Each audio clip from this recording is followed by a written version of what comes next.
So,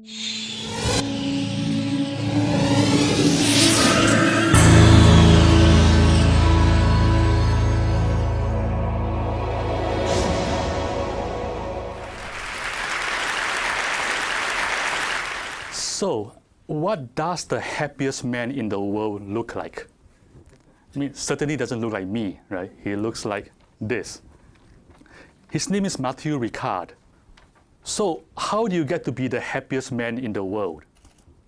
Well, it turns out there is a way to measure happiness in the brain. And you do that by measuring the relative activation of the left prefrontal cortex in the fMRI versus the right prefrontal cortex, right?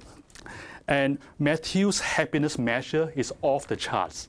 He is by far the happiest man ever measured by science. Yeah.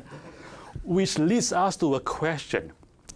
What was he thinking when he was being measured? Perhaps something very naughty. Actually, he was meditating on compassion. Matthew's own experience is that compassion is the happiest state ever. Reading about Matthew was one of the pivotal moments of my life. My dream is to create the conditions for world peace in my lifetime. And to do that by creating the conditions for inner peace and compassion on a global scale. And learning about Matthew gave me a new angle to look at my work. Matthew's brain scan shows that compassion is not a chore. Compassion is something that creates happiness. Compassion is fun, right? And that mind-blowing insight changes the entire game. Because if compassion was a chore, like, nobody's going to do it, except maybe the Dalai Lama, or something, right? But if compassion was fun, everybody's going to do it, right? Therefore, to create the conditions for global compassion, all we have to do is to reframe compassion as something that is fun. But fun is not enough. What if compassion is also profitable? Right? What if compassion is also good for business? Then every boss, every manager in the world will want to have compassion. Right, like this. That would create the conditions for world peace. So I started paying attention to what compassion looks like in a business setting. Fortunately, I didn't have to look very far, because what I was looking for was right in front of my eyes, right in Google, my company. I know there are other compassionate companies in the world, but Google is sort of the place I'm familiar with because I've been there for 10 years. So I'll use Google as the case study. Google is a company born of idealism. It's a company that thrives on idealism. And maybe because of that, compassion is organic and widespread company-wide. In Google, expressions of corporate compassion almost always follow the same pattern. It's sort of a funny pattern. It starts with a small group of Googlers taking the initiative to do something. And they don't usually ask for permission. They just go ahead and do it. And then other Googlers join in. And it just gets bigger and bigger. And sometimes it gets big enough to become official. So, in other words, it almost always starts from bottom up. And let me give you some examples. The first example is the largest annual community event where Googlers from around the world donate their labor to their local communities was initiated and organized by 3 employees before it became official, because it just became too big. Another example, 3 Googlers, a chef, an engineer, and most funny, a massage therapist. 3 of them, they learned about a region in India where 200,000 people live without a single medical facility. So what do? They just go ahead and started a fundraiser. And they raised enough money to build this hospital, the first hospital of its kind for 200,000 people. During the Haiti earthquake, a number of engineers and product managers spontaneously came together and they stay up overnight to build a tool to allow earthquake victims to find their loved ones. And expressions of compassion is also found in our international offices. In China, for example, one mid-level employee initiated the largest social action competition in China, involving more than 1,000 schools in China, working on issues such as education, poverty, healthcare, and the environment. There is so much organic social action all around Google that the company decided to form a social responsibility team just to support this effort. And this idea, again, came from the grassroots, from two Googlers who wrote their own job descriptions and volunteered themselves for the job. And I found it fascinating that the social responsibility team was not formed as part of some grand corporate strategy, right? It was like two persons say, let's do this. And the company said yes. So it turns out that Google is a compassionate company because Googlers found compassion to be fun. But again, fun is not enough. There are also real business benefits. So what are they? The first benefit of compassion is that it creates highly effective business leaders.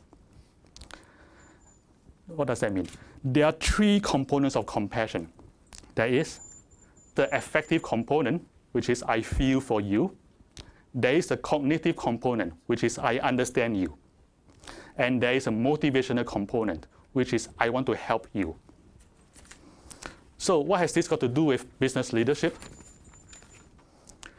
According to a very comprehensive study led by Jim Collins and documented in the book Good to Great, it takes a very special kind of leader to bring a company from goodness to greatness.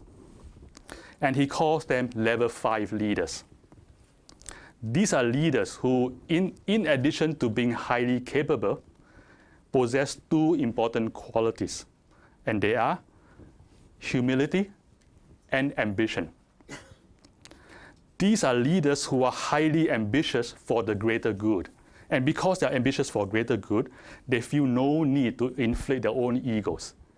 And they, according to the research, make the best business leaders.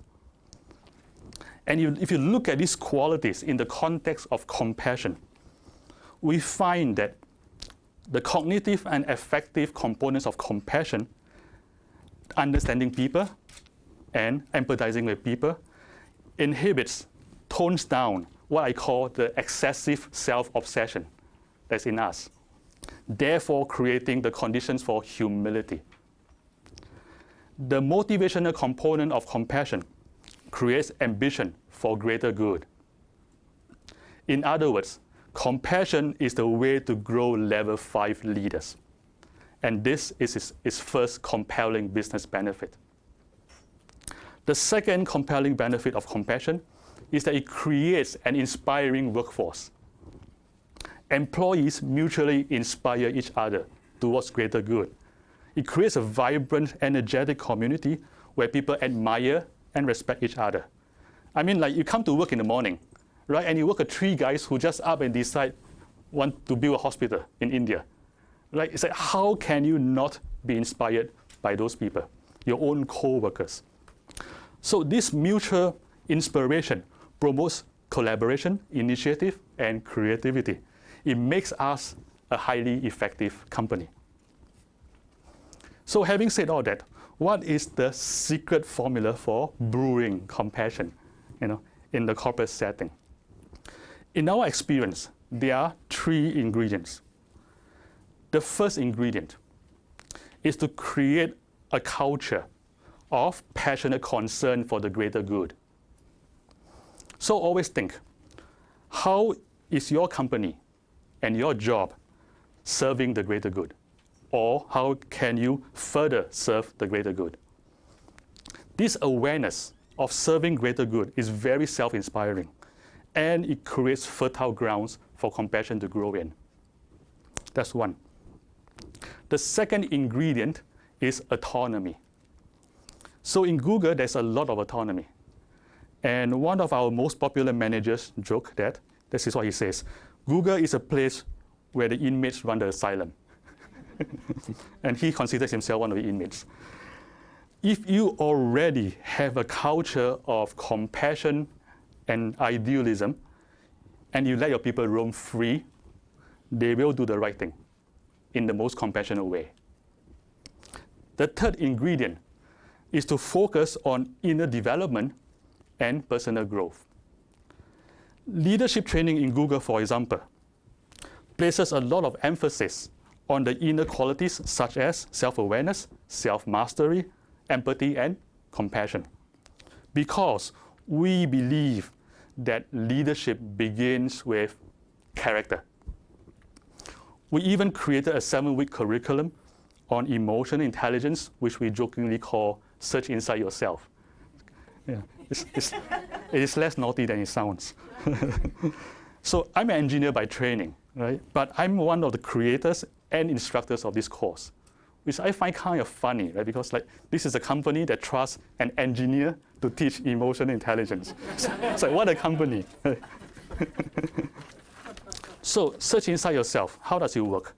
It works in 3 steps. The first step is attention training. Attention is the basis of all higher cognitive and emotional abilities. Therefore, any curriculum for training emotional intelligence has to begin with attention training. The idea here is to train attention to create a quality of mind that is calm and clear at the same time. And this creates the foundation for emotional intelligence. The second step follows the first step. The second step is developing self-knowledge and self-mastery. So using the supercharged attention from step 1, we create a high-resolution perception into the cognitive and emotive processes. What does that mean? It means being able to observe our thought stream and the process of emotion with high clarity, objectivity, and from a third-person perspective. And once you can do that, you create the kind of self-knowledge that enables self-mastery. The third step, following the second step, is to create new mental habits. What does that mean? Imagine this.